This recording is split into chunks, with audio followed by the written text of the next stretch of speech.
तो बड़ी खबर यह है कि हाथरस के मामले में लखनऊ बेंच में सुनवाई जारी है और यूपी के डीजीपी और प्रमुख सचिव गृह भी यहीं पर मौजूद हैं। एडीजी कानून व्यवस्था भी हाईकोर्ट में है। पीड़ित परिवार का यहां पर बयान दर्ज किया जा रहा है।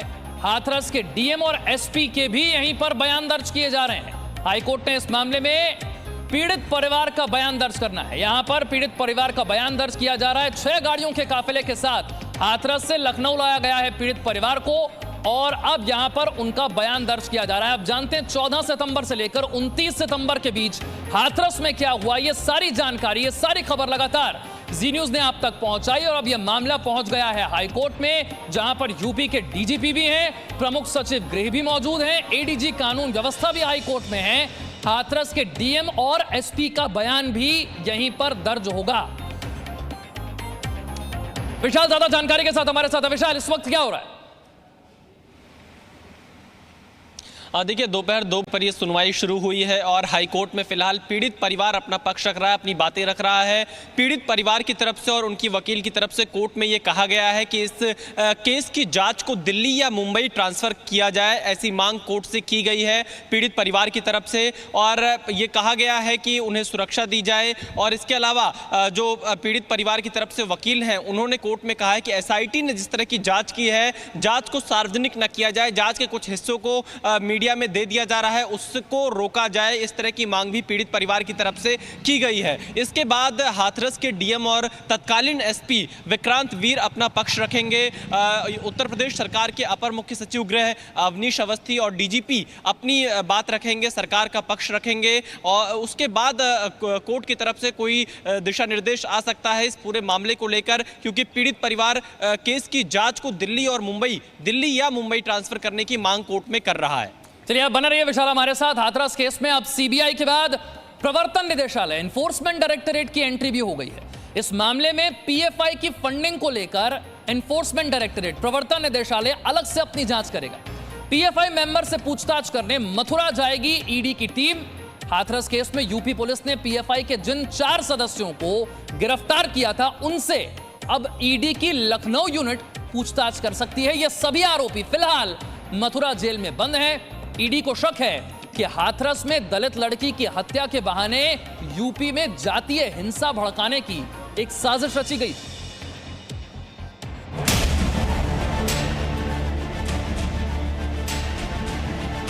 हाथरस की दंगा फंडिंग का खुलासा होगा।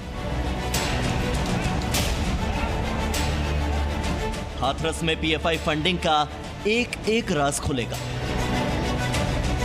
हाथरस के पीएफआई फंडिंग केस में ईडी यानी प्रवर्तन निदेशालय की लखनऊ यूनिट मथुरा जेल में बंद पीएफआई के सदस्यों से पूछताछ करेगी। यानी ये पता लगाया जाएगा कि हाथरस केस के जरिए कैसे दंगों की साजिश के लिए फंडिंग की गई थी। ईडी को शक है कि हाथरस में दलित लड़की के हत्या के बहाने यूपी में जातीय हिंसा भड़काने की साजिश रची गई थी। ईडी जेल में बंद पीएफआई मेंबर्स से हाथरस केस में दंगों की साजिश के लिए हुई फंडिंग के बारे में पूछताछ करेगी। मुख्यमंत्री योगी आदित्यनाथ ने खुद इस बात का खुलासा किया था कि हाथरस केस की आड़ में पीएफआई और अन्य संगठन यूपी में जातीय हिंसा फैलाकर दंगे कराने की साजिश कर रहे हैं, जिसके बाद यूपी पुलिस ने पीएफआई के 4 संदिग्ध लोगों को गिरफ्तार भी किया था। आपने इन चेहरों को देखा होगा जिन्होंने सीएए के खिलाफ आंदोलन के नाम पर हिंसा करने का प्रयास किया था, जिन्होंने कोरोना कालखंड के दौरान तबलीगी जमात के लोगों को प्रश्रय देकर के कोरोना फैलाने की कुत्सित चेष्टा की थी, जिन्होंने प्रदेश के अंदर विभिन्न स्तर पर अराजकता पैदा करने का प्रयास किया था। और आपने देखा होगा सरकार ने न केवल उनको बेनकाब किया बल्कि ऐसे तत्वों से सख्ती से निपटने का कार्य भी किया। क्योंकि साजिश ऐसी ही दिखाई दे रही है कि हाथरस के नाम पर पूरे उत्तर प्रदेश को जलाने की साजिश है। बेटी को इंसाफ दिलाने के नाम पर दंगा भड़काने का ब्लूप्रिंट तैयार किया गया था और इसका सच अब सामने आने वाला है। इस साजिश में पहले एमनेस्टी इंटरनेशनल का नाम सामने आया और इसके बाद पॉपुलर फ्रंट ऑफ इंडिया यानी पीएफआई का कनेक्शन भी सामने आया। यूपी पुलिस ने मथुरा से 4 लोगों को गिरफ्तार किया। इन सभी के संबंध पीएफआई और उसके सहयोगी संगठन कैंपस फ्रंट ऑफ इंडिया यानी सीएफआई से भी बताए जा रहे हैं। पहला आरोपी अतिकुर रहमान मुजफ्फरनगर का रहने वाला है। दूसरा आरोपी सिद्दीकी वो केरल के मलप्पुरम का रहने वाला है। तीसरा आरोपी मसूद अहमद बहराइच और चौथा आरोपी आलम रामपुर का निवासी है।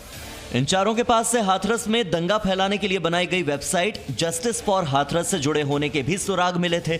चारों के कब्जे से लैपटॉप, मोबाइल और भड़काऊ साहित्य भी बरामद किया गया था। जिसे विकास अच्छा नहीं लग रहा है, वे लोग देश में भी और प्रदेश में भी दंगा, जातीय दंगा भड़काना चाहते हैं, सांप्रदायिक दंगा भड़काना चाहते हैं। इस दंगे की आड़ में विकास रुकेगा, इस दंगे की आड़ में उनकी रोटियां सेकने के लिए उनको अवसर मिलेगा।